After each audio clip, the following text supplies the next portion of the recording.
Welcome to today's guided practice session. My name's Adam Manis. I'm so happy to be here with you.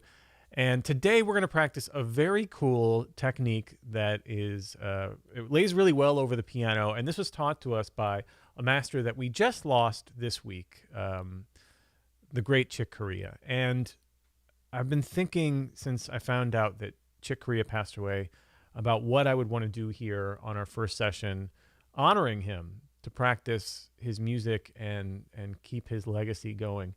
And I had a guided practice session actually last Friday, this past Friday, and it was the day after we found out that he had passed away. And actually, I couldn't really come up with anything that I wanted to do, and I think it was just too soon for me. It was just too raw. He's one of my heroes, and it was a really hard day for me, so I couldn't think of anything that I wanted to even practice that would honor him. But I've since had a little space from it and thought about the things that I loved most about Chick, like his music that really touched me and inspired me to be a better musician.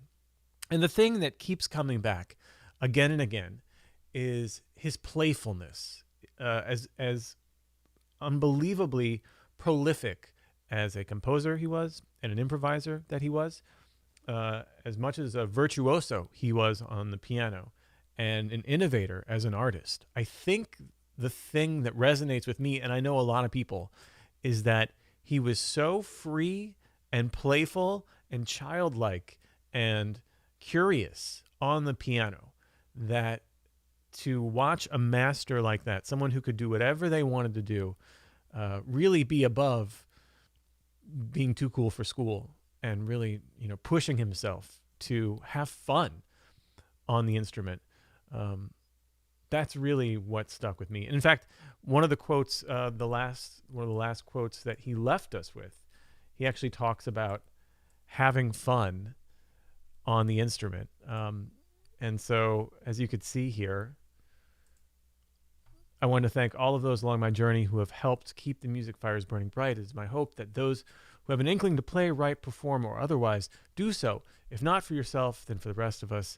It's not only that the world needs more artists, it's also just a lot of fun. Now, I think Chick left us with those words because he truly believed that fun was a part of this, right? Sometimes, especially in artful musics like jazz, and I don't know why I just pluraled musics, but in art music, we can kind of take the fun out of it. And I want to get back to the fun today. So I want to practice something that is nothing but fun. What I want to do today is something you can hear in pretty much every recording Chick ever made, in most of the solos he ever took. And it is just a perfect example of Chick being playful and having fun. And it's something that we can have fun with and we can actually work on a little bit to incorporate our playing. And we're going to do that today. We're going to explore Chick Corea's Swarm of Bees. Now, if you don't know what I'm talking about, you can, like I said, you could pretty much watch any Chick Corea video on YouTube or listen to any Chick Corea solo. And at some point, he may unleash his swarm of bees on you. And this is a very Chick thing to do. I have some examples here that I thought we could listen to of Chick unleashing his swarm of bees. So here's our first example. Check this out.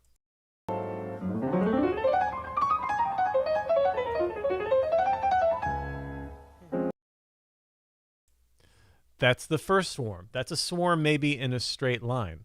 How about another example?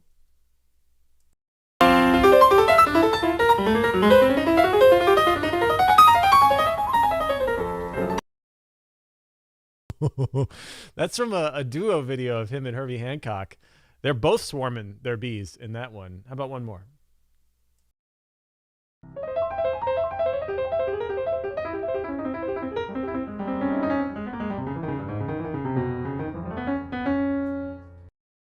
I mean, honestly, it's through his whole career. The swarm of bees make an appearance in different ways, in very, very playful ways. And so that's why, again, I'm excited to work on today Chick Corea's Swarm of Bees. Now, this isn't, like I said, this is not like a serious, we're going to get deep into pentatonics and playing outside, and now he sings, now he sobs. I don't think that's, for me, what resonates strongest right now. What resonates strongest is this incredible artist who, throughout his whole life, even into the later part of his career, kept this playful, childlike spirit through his music. Unbelievably inspiring stuff. So I got the idea, too, from studying a lot of these concepts, actually from the great Jeffrey Keyser. Jeffrey has a couple courses here with Open Studio. One called Keys to Jazz Piano, where he actually goes through, it's a lesson called Chick Licks, and he goes through the swarm of bees technique in like 8 or 9 different ways. We're not going to cover all those today, but if you want to go on a deeper dive in honor of this exploratory dive into the swarm of bees, you can save a ton of money today. We like to do that for the YouTube. You could save, I think, up to $99 on Jeffrey Keyser's Keys to Jazz Piano, where he goes deep into this concept. And by the way, a ton of other concepts. I'm not even going to hard sell you on this today, because I don't know if you know this about me, but I'm a bit of a nerd about online jazz education. And that Jeffrey Keyser Keys to Jazz Piano course is one of the most useful sets of jazz piano instruction videos I've ever seen in my life. You can check out the link Ian's going to put here in the description in the chat if you want to go on a deeper dive. But today we will cover the basics of, I just wanted to put this graphic of Oprah up one more time, Chick Corea's Swarm of Bees. Let's listen to those examples one more time, eh?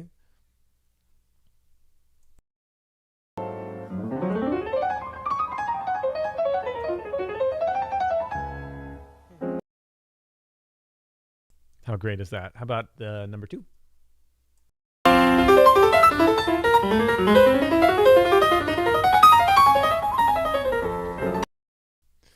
And finally.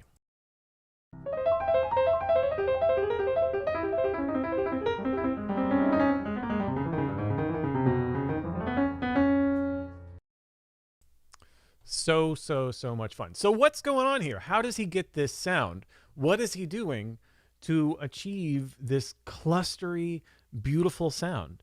Well, he's doing something like this. So we can start here, and I'll bring up the keyboard so you can see my hands.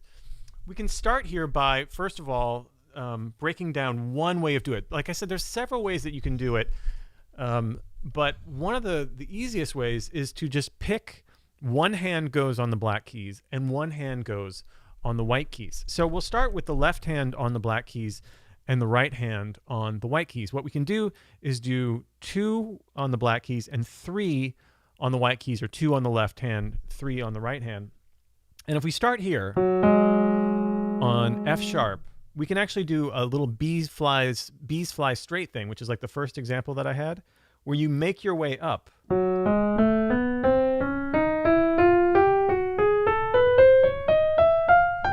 we'll just hit that C there for posterity. Now, this is something you can do over any chord. It doesn't matter what the chord change is. At least it doesn't seem to matter to Chick. And I think that's a major part of this, right? It's part of that exploration, is just putting this over anything. When we feel like bringing out this little dissonant swarm of bees a la Chick Corea, we can do that. And this very simple technique of putting the left hand on black keys and the right hand on white keys, it makes it easy then to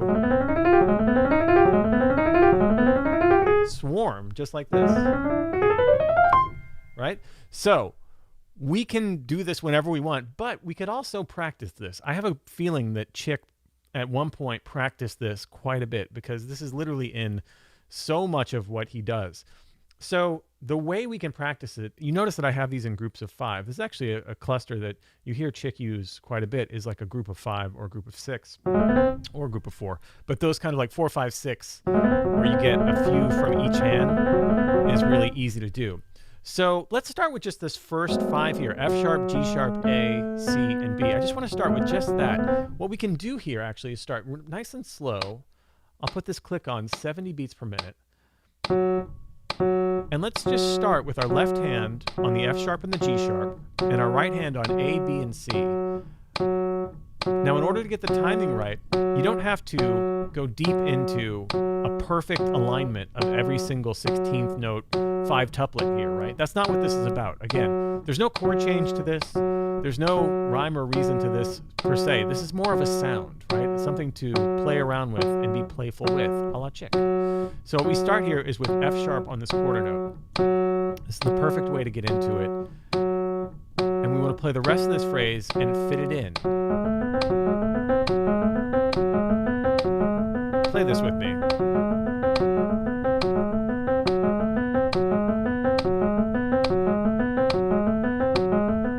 You might just lay this back a little more than you think. Tendency is to kind of push ahead here. Oof.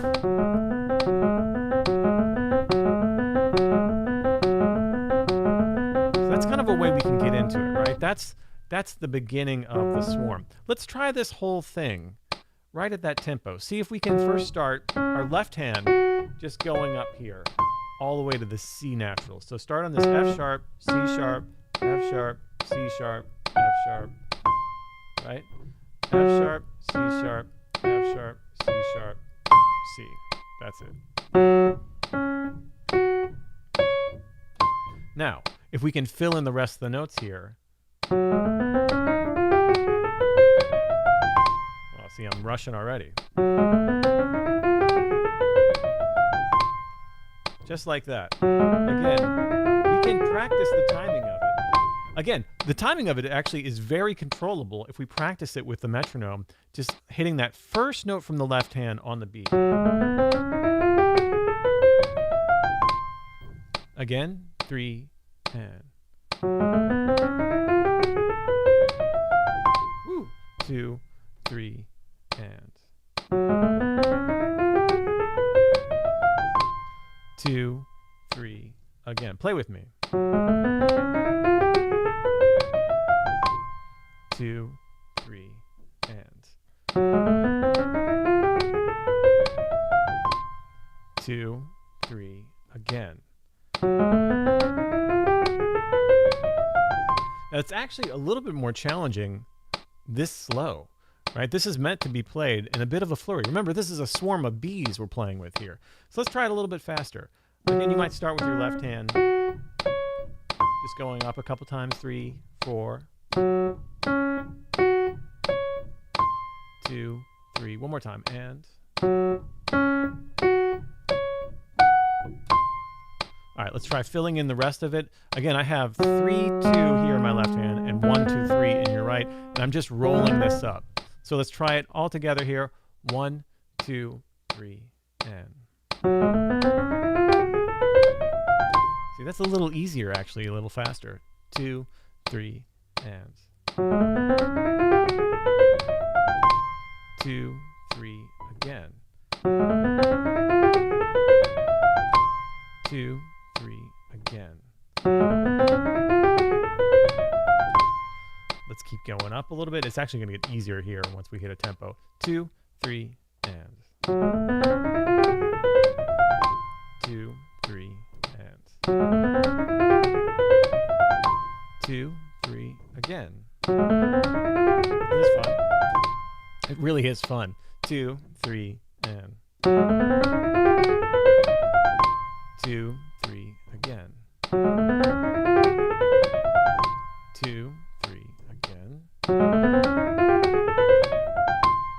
right, we're going to keep going up here because that's still not as fast as we actually might play it in real life. 1, 2, 3, and. There it is. That feels great. 1, 2, 3 again. 2, 3, and. 3 and. Isn't that awesome? 3 and. 2, 3 again. A little bit faster. Let's take it up to. This is 150 here. 1, 2, 3 and. 2, 3 and. All those bees are stinging. 1, 2, 3 and. Woo! 2, 3 and. 2, 3 again. 2, 3 again. 2, 3 again. Woo! 2, 3 and. 2, 3 last time. Isn't that amazing? That's so, so much fun. Let's check out Chick playing something similar here.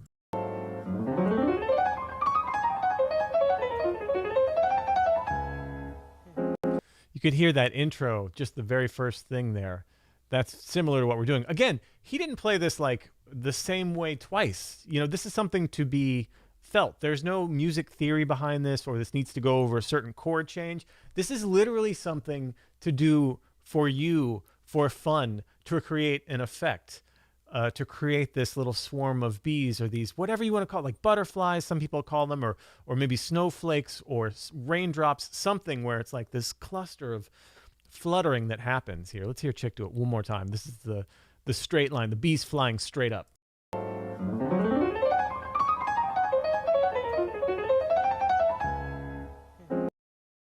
Amazing. Just amazing.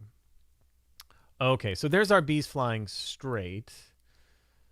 What about if we kept them in the exact same place? So maybe they hover a little bit. We're going to use here the C sharp and D sharp in our left hand. We'll use 3 and 2 in our left hand. And then again, up with 1, 2, 3 in our right hand. Now this is straight from, again, Jeffrey Keezer's Keys to Jazz Piano. Ian's going to put a link here in the chat or the description. You can save $99 today, which is a hell of a lot of money to save on this course. But there's a whole lesson where Keezer does this like 9 different ways from Sunday. But this is one of my favorites. This is the bees hover.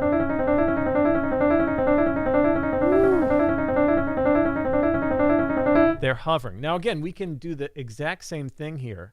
I'm going to start it a little faster because it's actually easier at about 100. So again, if we hit this C sharp, right, the first note in our left hand, we get that going. And you might be saying, well, if this is something that you kind of do out of time, why practice it with a metronome? Well, we want to be able to control this, right? We want to be able to time it and between our hands and up and down the keyboard. So there is a bit of work to do as far as the timing of it. So I find that starting it with the left hand on the click, if I can play it on the click, and then filling it in. That's the way to get these 5 tuplets going.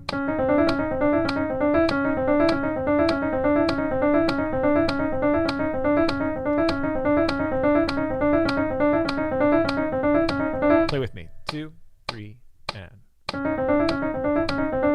Woof.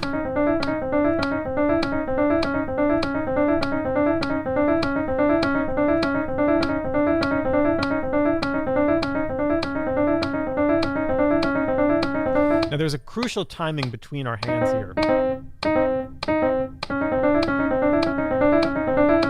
That has to be as even as that or this. Let's take it up just a little bit. 1, 2, 3, again.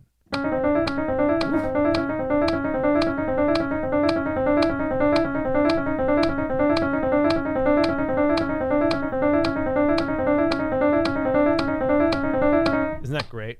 Take it up again. 1, 2, 3, and. You can just see Chick's face as he's doing this. You know what I mean?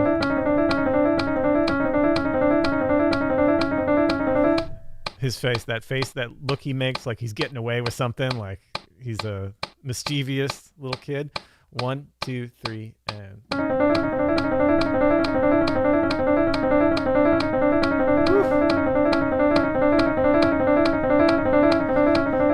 So that's the bees hovering. Let's do one more fast tempo. Let's see if we can get this even at this tempo. 1, 2, 3, and. Lighten it up here. Let's see if we can switch the hands. Start with the right hand and then get the left hand. So the left hand or the right hand starts it. It's a little bit different. It's a subtle change. 1, 2, 3, and.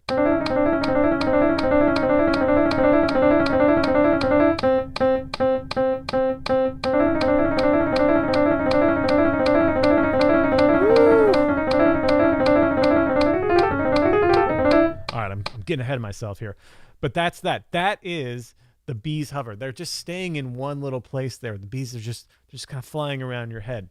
Okay, we're going to go full on here. We're going to kind of combine these two things. We're going to combine the hover and the flying straight with the full swarm, the bees full swarm. So we have our C sharp to C sharp, D sharp in the left hand, and then C natural, D natural, E natural, right? This, again, 2 in the left, 3 in the right. That's kind of the key to this. And you can, by the way, as Jeffrey Keyser does in the course, the hands can switch, and Chick often did. You can, if you see YouTube videos of him doing this, he can do this with any hand anywhere on the keyboard, and there's actually multiple ways to go about this, but we're just going to deal with the kind of basic Bob version today.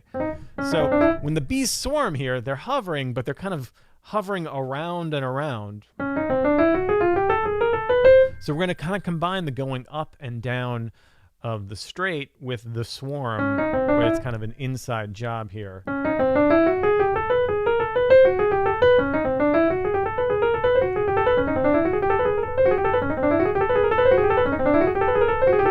It's something you hear Chick do quite a bit, is this sort of swarming in a few different spots here, right? Coming back and forth in a few different spots. Let's see if we can do it. Again, starting with the first note on the quarter note. This really helps our timing, really helps to get it nice and even.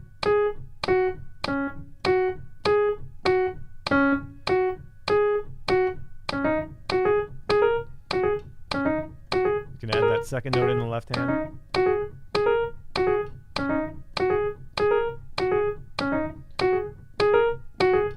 Just the left hand here. We're just repeating this bar. This is the swarm of bees. Chick Corea's swarm of bees. Let's try adding in our right hand here.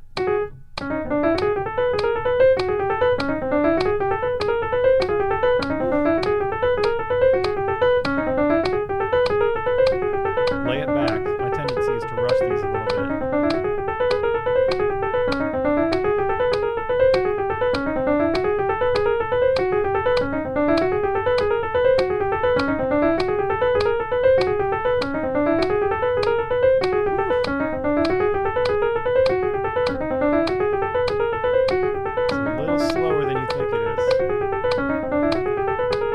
Slow tempos, I think we think it's going to be triplets, right? But it's not. Somewhere between 16th note and triplets. It's tough. Hey.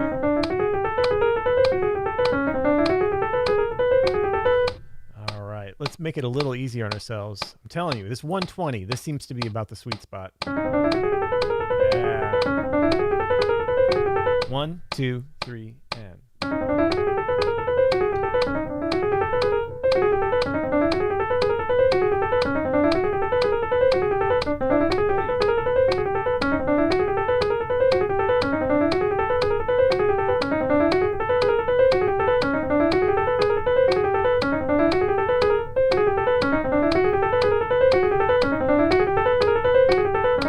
So one thing to think about, actually, I'm just going to pause right here and just, oh, the bees are back. Chick Corea's swarm of bees. And what a great graphic, huh? Let me get that off. So one thing to think about technique-wise, piano technique-wise, is you might think about pulling these up from the bottom of the key bed as opposed to pressing them down. Think about lifting them from the bottom of where the key stops.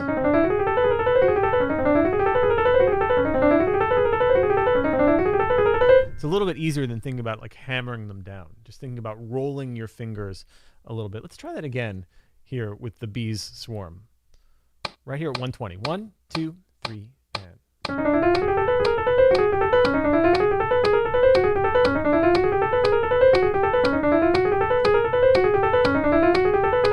Again, thinking about lifting it from the bottom of the key bed.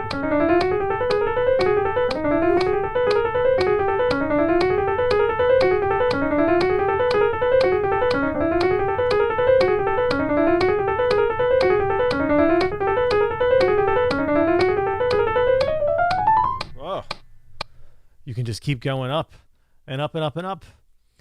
So there it is. That's Chick Corea's Swarm of Bees. It's one of my favorite things that is a That's a typical thing that Chick would do, and one of the aspects of his artistry that I love the most is that playfulness and that willingness to just dare more and more than the next person. I mean, really, just such freedom and willingness to put himself out there and have fun. That's the thing, is we don't think of having fun as something that's daring to do, but that's really hard to do. You have to be incredibly comfortable with yourself to bring on the fun, especially when you're at that level. You know, you would think like, oh, everything has to be so serious, but this is someone that just was a master at having fun on the piano in situations where you or I might think like, okay, this has to be good. I think Chick was probably thinking like, I'd like to have fun. You know, that's very inspiring. That's what I'm going to take away from this.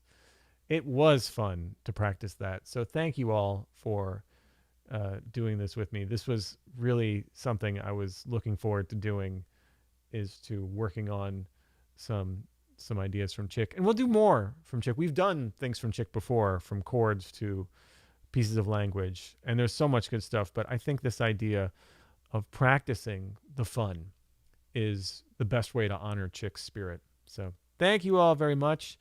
You know the drill. If this is your thing, go ahead and click like and subscribe. Let us know this kind of content you want to see from Open Studio.